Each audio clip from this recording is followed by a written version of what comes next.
Salve, rapaziada! Tudo bem com vocês? Aqui quem fala é Rafael Spier. Estamos diante de uma questão da OCP, questão sobre improbidade administrativa. Nós vamos resolver. Ela foi aplicada em 2022, então é uma questão super atual. Lembrando que a lei de improbidade, a lei 8.429, ela foi alterada, né, especificamente no dia 25 de outubro de 2021. Ela teve sua redação bastante alterada pela lei 14.230. Então é interessante, senhores, que vocês peguem questões de 2022 para frente, já que a lei de improbidade foi alterada no finalzinho de 2021, tá ok? Essa questão então está ótima para você poder se dar bem no concurso. Nós vamos resolver daqui a pouco. Ponto importante, você está reparando aí na thumb que nós temos aí um gráfico, uma foto bonita de policial fazendo aí o treino de tiro, né? Por que isso? A gente está dando uma ênfase nessas questões com prova da OCP, porque está rolando aqui no Distrito Federal um concurso da Polícia Militar. E aí eu daqui a pouco mesmo vou entrar em sala de aula no curso presencial onde eu leciono aqui em Brasília. E aí eu estou aqui rapidinho gravando esse vídeo para vocês. Tô dando ênfase então em provas da OCP por causa disso, tá? Mas não fica ligado na thumb não. Pô, você vai fazer prova da OCP, por exemplo, recentemente TRT, acho que TRT 14. Quem elaborou a prova do TRT 14 foi a OCP, salvo engano, pesquisa lá. Eles estão pegando concursos variados, entendeu? De vários órgãos, federais inclusive. Então, se você tá aí interessado em fazer concurso público, é interessante você ver esse vídeo, chegar até o final. Bacana? Já aproveito e convido você a deixar um like. Sem mais delongas, vamos aos trabalhos. Primeira questão, primeira alternativa. Ele quer que você marque a incorreta. Dica que eu já dou, a OCP é danada com isso, tá? Ele quer a incorreta, então lê com calma e tenta marcar a incorreta. Senão às vezes você lê a alternativa e fala assim, essa daqui é a resposta, porque tá certa. Só que você engoliu o mosco, né? Porque ele quer incorreta, então a alternativa A não seria a resposta, tá? Fica ligado nisso daí. Vamos lá, alternativa A. A ação de improbidade administrativa possui natureza civil, mostrando-se indevida a sua equiparação a ações penais, para as quais o detentor do mandato eletivo possui prerrogativa de foro, sendo o juízo de primeiro grau competente para processar e julgar a causa. Esse é um item certo. Aqui é o seguinte, você tem a petição em questão de ordem, apreciada pelo Supremo Tribunal Federal, 3240. O ministro Roberto Barroso, realmente, ele veio com a tese, né, que eu vou expor para vocês aqui, e os demais ministros votaram conforme ele, na mesma orientação, que é a seguinte: a ação de improbidade é de natureza civil. E o foro especial pela prerrogativa de função é assegurado a determinadas autoridades em ações penais. Então você não vai aplicar a prerrogativa do foro especial pela prerrogativa de funções a feitos de improbidade administrativa. Então, só a título de exemplo, ministro de Estado, quando ele pratica crime, delito, ele vai responder aonde por esse delito? Lá no STF, sacou? Então, pelo delito, STF. Agora, se, por exemplo, ele pratica um ato de improbidade administrativa, improbidade não é crime, ação de improbidade, natureza civil. Onde é que será processado e julgado? Vara. Essa é a tese do STF, tá aqui o julgado, tá? Resumidamente, você tem que o foro especial pela prerrogativa de função, previsto na Constituição em relação à infração penal, não é extensível às ações de improbidade administrativa, que tem, abre aspas, natureza civil. Fechado? Eita, Rafael, que questão interessante. Não é verdade? Então vamos lá, alternativa B. Lembrando que ele quer incorreta. Nas ações de ressarcimento erário e improbidade administrativa juizadas em face de eventuais irregularidades praticadas na utilização de prestação de contas ou prestação de contas de valores decorrentes de convênio federal. Olha aqui, ó. O simples fato das verbas estarem sujeitas à prestação de contas perante o Tribunal de Contas da União, por si só, não justifica competência da Justiça Federal. E aí, rapaziada, questão certa ou errada? Questão certa, né? Questão certa. Então, o simples fato de você não ter ou melhor, ao contrário, o simples fato de você ter uma tomada de contas pelo Tribunal de Contas da União não significa por si que a demanda judicial correrá junto à Justiça Federal. Rafael, mas eu me recordo que a Constituição Federal, lá no artigo 109, inciso 1, vai alegar que os processos de que são interessados a União, seus órgãos, autarquias federais, bem como também a gente pode agregar fundações públicas de direito público federais e empresas públicas federais, serão processados e julgados na Justiça Federal. Então, como é que pode isso? Uma ação de probidade que tem interesse, por exemplo, a União ou uma autarquia federal, ela não vai correr na Justiça Federal pelo simples fato do processo estar no Tribunal de Contas da União? Isso, essa é a pegada, tá? Vou até sublinhar aqui, deixa eu deixar bem marcadinho, ó. Aqui, ó. Não é porque a ação será demandada pela autarquia federal ou pela União, né, que o simples fato de estar no Tribunal de Contas, né, até, desculpe, voltando um passo atrás, não é pelo fato de estar submetida à prestação de contas no TCU que a ação de improbidade correrá na Justiça Federal. Percebeu? Não é por isso. Mas sim, porque existe uma ação de que é interessada a União. Aí tá certo. Mas pelo simples fato de estar sendo submetido ao Tribunal de Contas da União, não quer dizer que a ação será demandada na Justiça Federal. Perfeito? Pelo simples fato de estar sujeito ao Tribunal de Contas da União, não é por isso, por esse simples fato, que a demanda será instalada na Justiça Federal. Capite? Toma cuidado com isso daí. Rafael, me dá um exemplo então de uma situação em que não estaria essa demanda judicial de improbidade sendo processada e julgada na Justiça Federal. Meu irmão, só se for agora. Uma situação, por exemplo, de convênio, em que eu tenho recursos federais que são repassados ao Estado de São Paulo. E aí, o Estado de São Paulo celebra um acordo.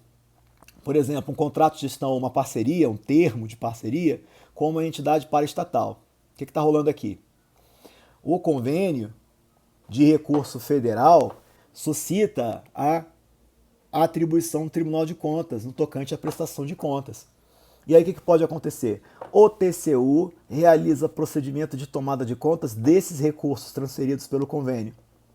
Supondo que a paraestatal incorra em ato de improbidade administrativa, é em desfavor do Estado de São Paulo. O que pode acontecer e o que deve acontecer nesse caso? O Ministério Público, por exemplo, do Estado de São Paulo, o Ministério Público do Estado de São Paulo, vai entrar com uma ação de improbidade aonde? Isso, no Tribunal de Justiça de São Paulo. Quando eu falo TJ São Paulo, não é segunda instância, tá? Eu quero dizer na Justiça Estadual. Deixa eu botar aqui para você não dizer que eu estou falando bobagem. Aqui, ó.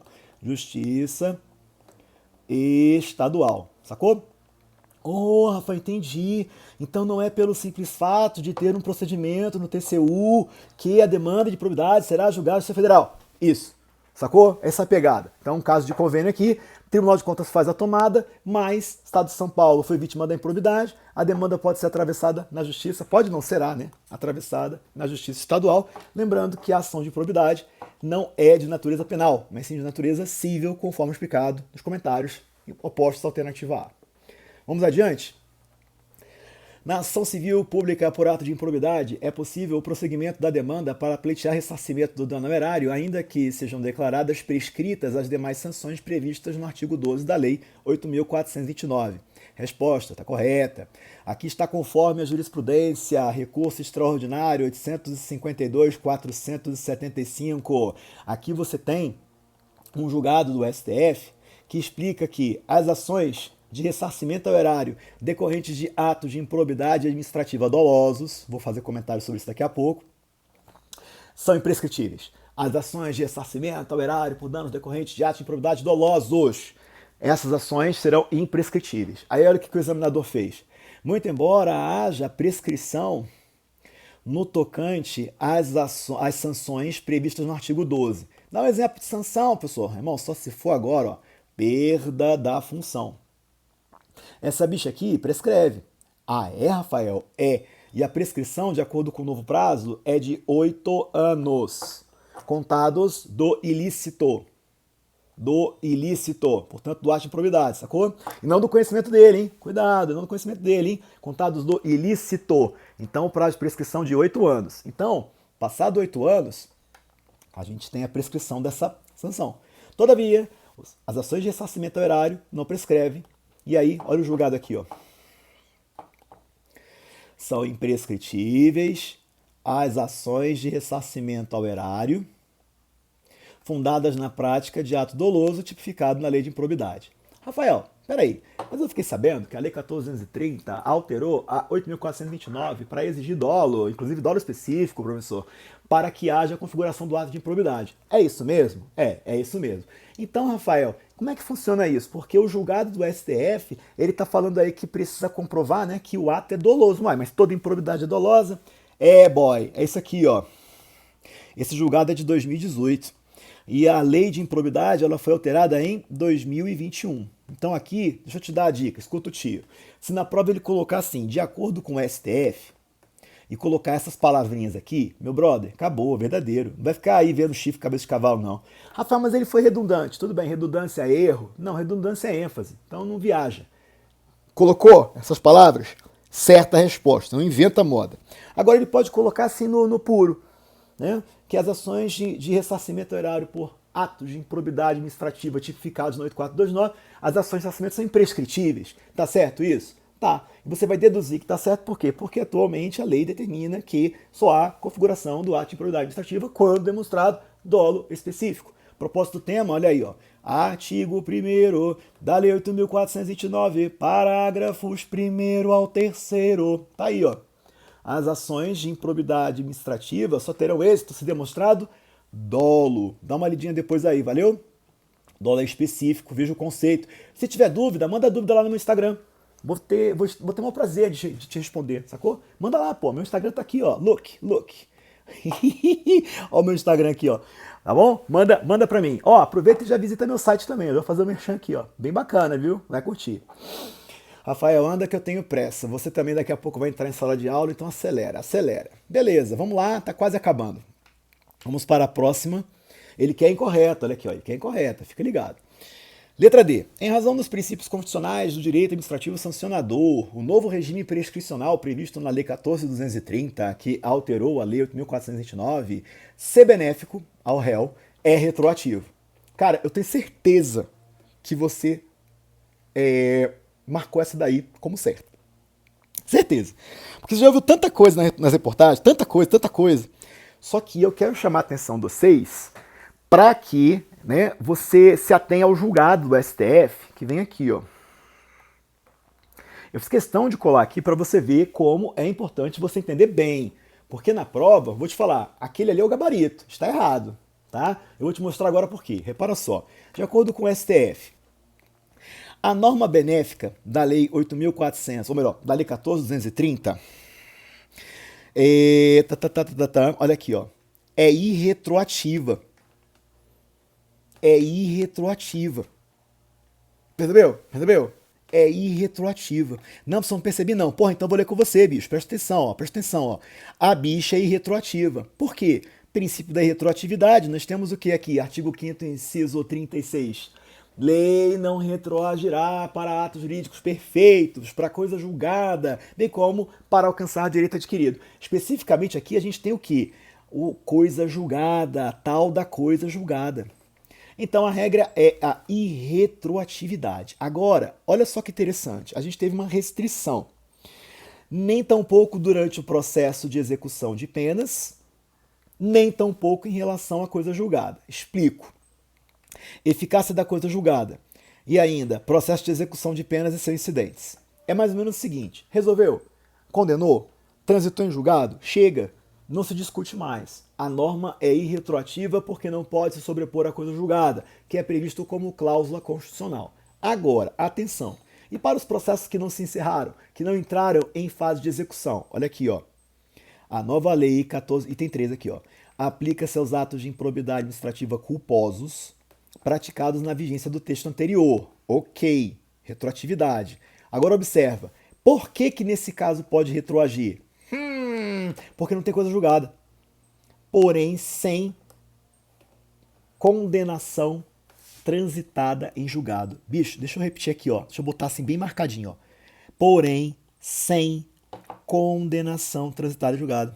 Aí, em virtude da revogação expressa do tipo culposo, nesse caso vai ter retroatividade para favorecimento. Melhorando? A gente tem um camarada, por exemplo, que está sendo processado e julgado por ato de improbidade administrativa culposo, porque na época tinha, né, a improbidade do artigo 10, que é a de lesão erária. Aí o que aconteceu? O cara, ele está respondendo um processo e foi condenado, por exemplo, em primeira instância, aí vem recurso, o processo não transitou em julgado ainda, veio a alteração da lei, ela passa a partir de então a exigir dolo. O que o advogado faz? A gente entra com recurso, a gente entra com medida judicial para recrutar do juiz a aplicação retroativa da norma benéfica. Agora repara, eu vou ter a retroatividade no caso do meu cliente, por quê? Porque nesse meu exemplo não houve trânsito em julgado, não entrou em execução de pena. Pegou a malandragem? Essa é a sacada. Então a retroatividade é medida de ordem excepcional e só existe nos casos dos processos que não transitaram em julgado, porque se houve o trânsito em julgado, coisa julgada, não cabe retroatividade. Artigo 5º, inciso 36 da Constituição. Pegou? E aí o item 4, ó, o novo regime prescricional é irretroativo, aplicando-se os novos marcos temporais a partir da publicação da lei. Finito. Bacana? Então, voltando agora para a alternativa. Repara aqui, ó. A alternativa, ele quer a incorreta. Em razão dos princípios constitucionais do direito administrativo sancionador, o novo regime prescricional previsto, que alterou a lei tal, se benéfico ao réu, é retroativo. Errado. Essa é a alternativa a ser marcada. Alternativa E, a norma que aboliu a improbidade culposa, acabamos de ver, não retroage para atingir coisa julgada. Só retroagiria para atingir o processo que ainda não transitou julgado. Também não tem incidência durante o processo de execução, conforme nós já vimos, perfeito de acordo com o julgado. Vou inclusive colocar na tela, dá um pause e tira uma foto. Super bacana de você levar isso daí para a sua prova.